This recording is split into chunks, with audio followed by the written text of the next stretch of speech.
As you guys can see, we are jumping into a Protoss versus Zerg on Belshir Vestige between Quantic Gaming Hwangsin against SCS Coyote. Of course, respective teams, we have Quantic Gaming and SCS. Hwangsin representing Korea, and the team Quantic is going to be playing here as the red Protoss in the bottom right side of Belshir Vestige. His opponent in the upper left, representing SCS Gaming, a North American team, a North American player. We have our purple Zerg. It is Coyote. It's getting exciting, guys. More games, more high-level games to go ahead and continue with this tournament. I'm super excited to cast Hwangsin. A player, I'm going to say he's a little bit controversial in the scene. He's not a player like Naniwal where people just misunderstand him. It's just the way he... How do I word this? People think Hwangsin is just a cheesy player. They think he all-ins a lot. He's not very good. He abuses the race. Blah, blah, blah. Force fields Colossus. That's kind of everyone's complaint now as a Zerg and as a Terran player. But Hwangsin is a very, very good Zerg player. Or a very good Protoss player. Zerg player. Wow, what am I saying?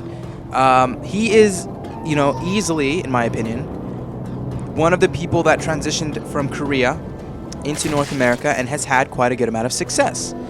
He played for Quantic, or he played for Gosu before joining up with Quantic Gaming.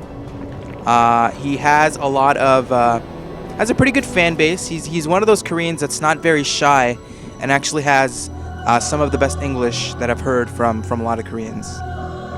So definitely a guy that's very, very skilled, and usually is like an underdog in a lot of these tournaments. People don't expect Hwangsin to like win an MLG or to win a DreamHack or something very, very big and prestigious like that.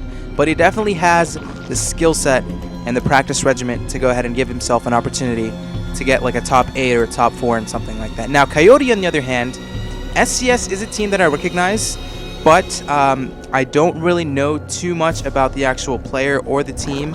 But looking at the ranks, he is a pretty high-ranked Masters player.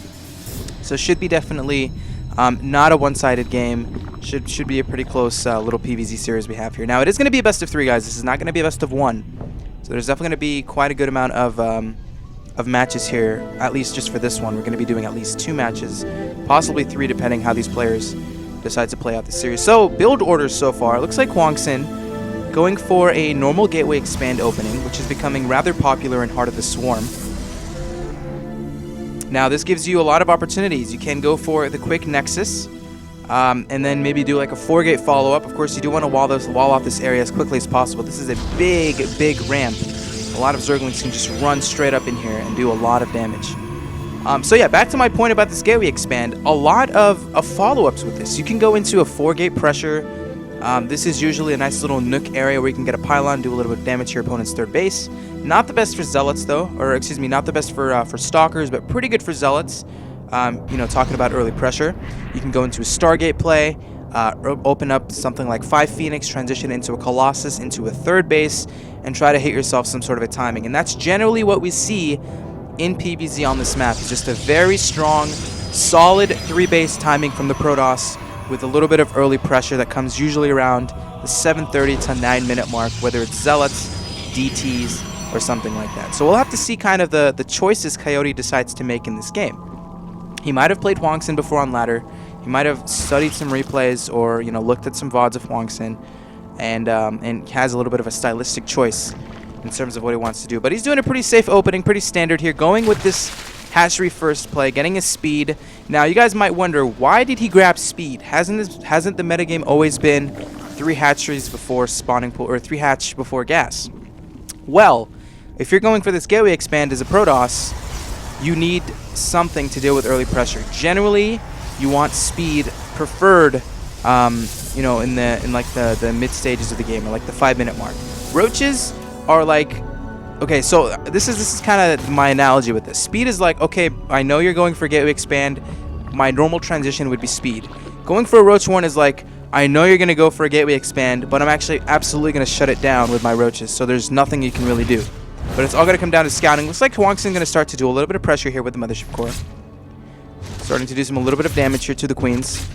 Ooh, look at this. We're already seeing roaches from Coyote, and he is not taking a third base. So Hwangsin's actually starting up this pressure. Ooh, a Dark Shrine from Hwangsin. This is actually a pretty cool follow-up here for the Korean Protoss. Sending in 3 Zealots here towards the natural base. 40 supply to Hwangsin, 57. And Coyote, I feel like he's just going to go for a very strong 2-base build here. I mean, 35 drones is not a lot. And he's making nothing but roaches and zerglings. Maybe he knows that Hwangsin likes to go for this zergling, or likes to go for this Zealot into DT play. Because now he kind of just basically read this build very, very beautifully. He doesn't have spores, of course, to detect the Dark Shrine, or the DTs. But he should be able to deal with these Zealots. Now, Hwangsin, what is he doing behind it? He should start his pro production here relatively soon. Dark Shrine is soon to finish as well. Here comes the pressure from Hwangsin with the Mothership Core. Of course, he does have the recall ability. Ooh, does not want to lose a Mothership Core. 170 energy. There's a Time Warp onto the Queens. We're going to start to see these Zealots start to dice away at the Roaches. Another really well-placed Time Warp here being done by Hwangsin. And Zealots absolutely dice through Roaches once they are in this little bubble of doom. There's like no way of leaving. And imagine if you're in this and you have like 3 force fields. A nice little circle around it. It's going to be some trouble. Here comes the DTs from Hwangsin. Coyote absolutely undetected. Spores just now coming up from Coyote. And Hwangsin going to start to focus down here, sending some DTs into the main base as well. And this is a lot of damage being done here by Hwangsin. There's no layer. There's nothing. And Dark Shrine actually might just be like the winning move here from Hwangsin. He's starting to focus down some of these drones. Focusing down the natural hatchery. Coyote nowhere to have a third base. So far, workers lost 2, not the biggest amount of workers killed here. Hwangsin going to start to kill some drones now. But this is just a lot of damage being done by Hwangsin. I mean, he doesn't have a supply advantage, but he forced all of this mining town from the Zerg opponent. And finally, the DTs are going to get cleaned up. But look at it this way. Coyote's on 2 bases. Hwangsin is on 2 bases. He's going up to this robotics facility. His harvester advantage is tremendous. 40 probes to 27 drones. Now, this can give Hwangsin an option. Does he go for a follow-up with a 2-base Immortal push? Does he go for a 3rd base with Colossi? Does he go like an Immortal Blink? He is getting Blink, and that actually did get scouted by Coyote. So he might just go for a very strong 2-base play. But Coyote, you know, even though the Dark Templars didn't do too much damage, he did defend it rather well. Pulled the drones off the mineral line, tried to get the spores up in position, did a little bit of a surround with the drones, I guess sacrificing a little bit to try to get some sort of detection to deal with it. But DTs here are unanswered for Coyote. We're going to see these start to slice away at these roaches. Going to kill a few units. Okay, Warp Prism from Hwangsin. I'm liking this a lot. And, you know, with the damage he did, he can honestly just go for a follow-up with this. The good thing for Coyote is he knows that Hwangsin does not have a 3rd base. And if he knows this, he can obviously prepare for some sort of a 2-base timing. Is it an Immortal push? Is it just a straight-up Warp Prism with Zealots and a bunch of Gateway units? It's going to be an Immortal push. And Hwangsin's adding on more Gateways. So he's going to be up to 1, 2, 3, 4, 5, possibly going to go up to 6 Gateways with the robotics facility with maybe 2 to 3 Immortals, and then he's going to be going up to a push. But here comes the Warp Prism swinging around towards the left side of the map. Hydralisk stand being started from Coyote. So the composition for him looking like it's going to be Roach, Hydra, which is great against a non-Colossus-based army. So if he can buy himself enough time to get this Hydralisk completed and get the range upgrade and the speed upgrade and get a few Hydras, which is going to be very, very hard for him to do, he should be able to defend this push from Hwangsin. But this is going to be a very good time here for Hwangsin to move out. Moving with 106 supply to 103. No upgrades for Hwangsin. We're seeing upgrades just now being started for Coyote as we see the +1 missile attacks being started for the Roaches and the Hydras. But here it comes. Mothership Core is going to accompany these units. Hwangsin starting to make his way up the ramp, making a little bit of a decision here. Do I go up? Do I not go up? Actually, just going to send the Warp Prism into the main base, dropping 2 Zealots, sending the Warp Prism to go ahead and reinforce with the remainder of the army. But now we're seeing 8 Hydras soon to pop here for Coyote. 121 supply to 118 supply, and Coyote doing what he needs to do. He needs to set up a very, very good opening here to be able to deal with it. Force field's coming down from Hwangsin.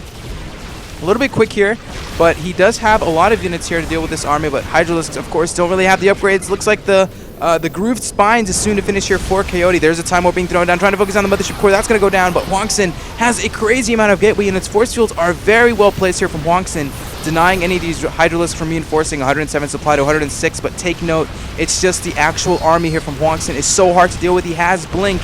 He doesn't have a lot of upgrades, and I feel like this is going to be lights out here from Coyote. He's making more Hydras and Zerglings, but he just does not have enough sheer army to deal with it. Hwangsin blinking forward, drones coming off the natural base to try to surround these stalkers. Immortals are trying to do some damage as well, of course. Great against roaches. And the thing here is he has Blink and he has that Warp Prism available. Blinking back the weakened stalkers. Great Blink micro being done here by Hwangsin. He's going to try to blink forward. Hwangsin are going to blink forward, bro. Hwangsin, don't do it. Don't do it, Hwangsin. I don't think he's going to do it. All right, he's playing it safe. He's blinking back again. He should know that with the damage done, he should be able to take this game. 60 supply to 98. Hydras are great against gateway units, but we need to have more stuff. You're going to win the game. And it looks like Hwangsin is going to take a 1-0 lead in this best of 3 series. Very well thought by Coyote, as we see the GG coming out, but it just came down to the build order choice from Hwangsin.